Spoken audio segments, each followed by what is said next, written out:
Hello guys, आप लोग कैसे हैं। मैं उम्मीद करती हूँ आप लोग अच्छे होंगे, मैं भी अच्छी हूँ।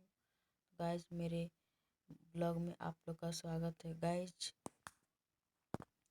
मेरी भजन को आप लोग ज़्यादा से ज़्यादा शेयर करें, कमेंट करें।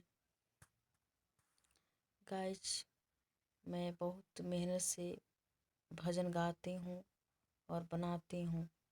गाइज, आप लोग की खुशी के लिए मैं भजन गाती हूँ। गाइज, मेरे भजन को सुनिए एंड तक, और शेयर और सब्सक्राइब करना मत भूलिए। भगति रंग में रांगीदा चुनरिया हो, भोले बाबा मोर संवरिया। भगति रंग में रांगीदा चुनरिया हो, भोले बाबा मोर संवरिया। जामन रंगवा अहिल्या के रांगनी, जामन रंगवा अहिल्या के रांगनी।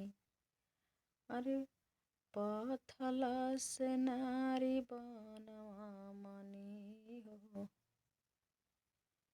भगति रंग में रांगीदा चुनरिया हो, भोले बाबा मोर संवरिया।